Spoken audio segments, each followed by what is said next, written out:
चना मसला जहाँ राग चना भी कहींपारे। यही रेसिपीटी पखाल किंबा रुटी परोटा जहाँ सहित भी ट्राए करें।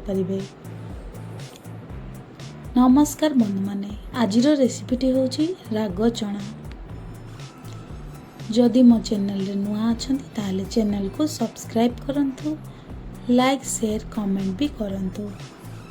चलंतु आज रेसिपीटी स्टार्ट करिबा।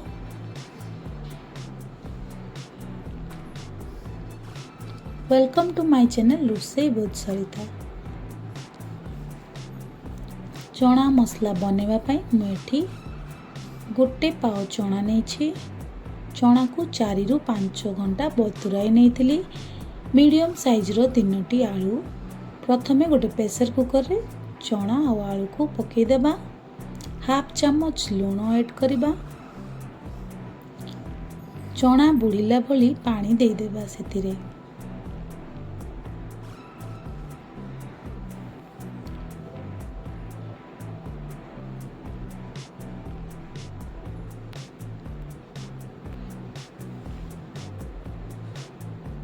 कभर करिकी यहाको 2टी सीटी आसिला पर्यंत सिझेई नेबा।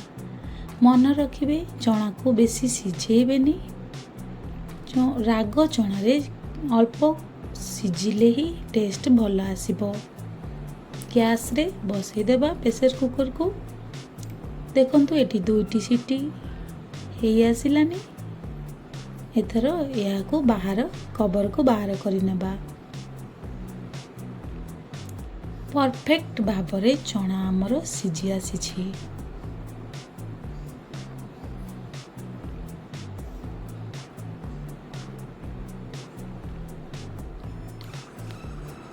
आलू को बाहर करिनेबा, चना को भी अलगा करिनेबा। गोटे कढ़ई नहीं। कढ़ई गरम होला परे सेथिरे सोरिष तेल व्यवहार करिछि 3 चामच। जीरा सोरिष बिरी डाली गोटे सुखिला लंका अल्प भूसंग पत्र गोटे मिनिट यहा को भाजी नेबा। मुझे 3टी पियाज नहीं। टिके बड़ साइज रो काटिबे। गोटे कंचा लंका आपण राग हिसाब रे नै पारिबे। सेथिरे पकई देबा। पियाज को गोल्डन ब्राउन करिबानी, अल्प ही भाजीबा। 1 ରୁ 2 मिनिट भाजी हैला परे सेथिरे गोटे चामच अदा रसुण पेस्ट देबा। 2 मिनिट यहा को भल भाबरे फ्राए करि नेबा।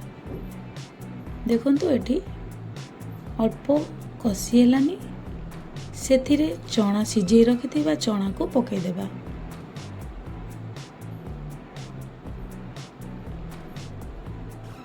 मिक्स करि नेबा। सेथिरे हाफ चामच हळदी गुंड,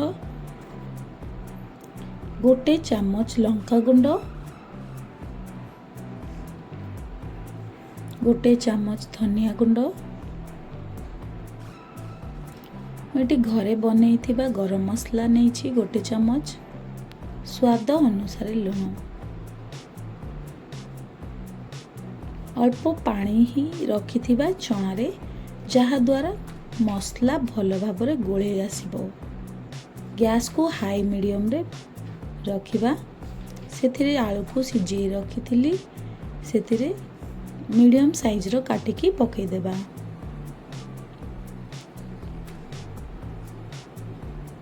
हाई मीडियम गैस रे मसला को भल भाबरे कसी नेबा। गोटे मिनिट पे कवर करके छाड़ी देबा। गोटे मिनिट हेई आसिलानी। पानी बिल्कुल सुखी गलानी। सेथिरे अल्प टिके धनिया पत्र ऐड करिबा। कवर करके गोटे मिनिट पे छाड़ी देबा। गैस को बंद कर देबा। आज रेसिपीटी केमिति लागिला कमेंट करके निहाती जणेबे। नमस्कार।